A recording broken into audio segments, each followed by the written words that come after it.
தமிழக முதல்வர்களாக 5 பேர் 1967லேருந்து புரட்சி தலைவி அம்மா வரைக்கும் இருந்தவங்க 5 பேர் திரைத்துறையை சார்ந்தவங்க. பேரறிஞர் அண்ணா, கலைஞர் டாக்டர் கலைஞர் கருணாநிதி அவர்கள், புரட்சி தலைவர் எம்ஜிஆர் அவர்கள், அவருடைய துணைவியார் விஎன் ஜானகி அவர்கள், பிறகு அடுத்து நம்முடைய புரட்சி தலைவி அம்மா அவர்கள், ஜெயலலிதா அவர்கள் என்று 5 பேர் தமிழ்நாட்டை ஆண்டாங்க. எம்ஜிஆர் அவர்கள் முதலமைச்சர் ஆன பிறகு தமிழ்நாட்டில் மட்டும் இல்லாமல் எல்லா இடத்துலையுமே திரைத்துறையை சார்ந்தவங்க அரசியலுக்குள்ளே வரணுங்கிற ஒரு எண்ணம் வந்தது. அப்படி வந்து ஜெயிச்சு காட்டின ஒருத்தர் யாருன்னு பார்த்தீங்கன்னா எண்டமுரி தாரக ராமாராவ், அதாவது என்டி ராமாராவ், என்டிஆர் இந்த 3 எழுத்து, எம்ஜிஆர் 3 எழுத்து, எவ்வளோ அழகாக இருக்குது பாருங்கள். 1923 இவர் ஒரு சின்ன கிராமத்தில் பிறக்கிறாரு. இவருடைய தந்தையார் இவரை படிக்க வைக்கிறாரு. இவர் பிஏ பட்டமும் வாங்கினவர், ரொம்ப பேருக்கு தெரியாது அது. அது மட்டும் இல்லை, பத்திரப்பதிவு ஆஃபீஸில் கொஞ்ச நாள் வேலை பார்த்தார். பிறகு சைக்கிளில் வீடு தோறும் பால் ஊற்றுறதுக்கான முயற்சி, காலையில் எழுந்திரிச்சு எல்லா வீட்லேயும் போய் பால் விட்டு வருவார். அதனால தான் பின்னாடி இவர் கட்சி தேசம் தொடங்கின போது, தெலுங்கு தேசம் கட்சி தொடங்கின போது தெலுங்கு தேசம் என்ற அந்த கட்சிக்கு சின்னமாக சைக்கிள் சின்னம் வந்தது. தன்னுடைய பழைய வாழ்க்கையை மறக்காத மனிதர், ஆஜானுபாகமான தோற்றம், எந்த பாத்திரத்தில் நடக்க முடியும். திரைத்துறைக்கு வர்றார், நாடகங்கள் நடிக்கிறார்.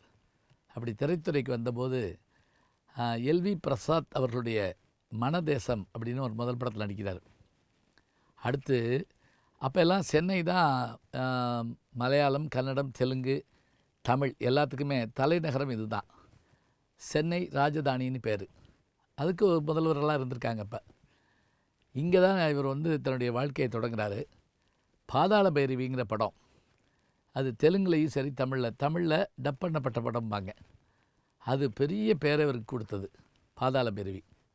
பிறகு மாயாபஜார், இந்த மாயாபஜார்லேயும் மற்ற படங்கள்லேயும் இவர் கண்ணனாக நடித்ததுனால கிருஷ்ணர் வேஷமாக இருந்தாலும் சரி, ராமர் வேஷமாக இருந்தாலும் சரி, இன்னொரு நடிகரை இதுகளை ஒப்பிட்டு பார்க்க முடியாது.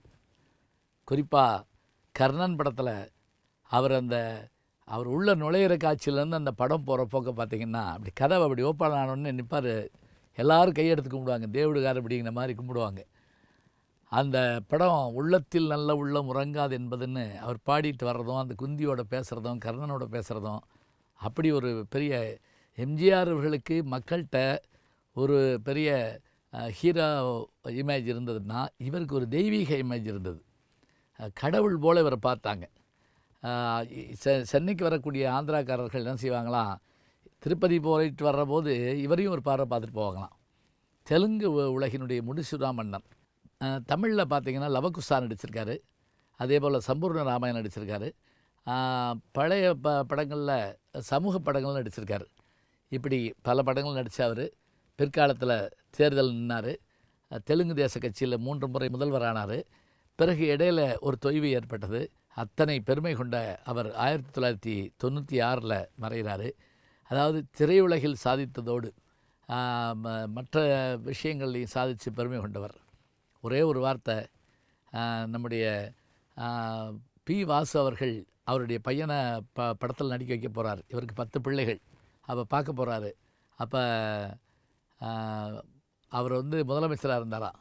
இவருக்கு தெலுங்கு தெரியாராம்.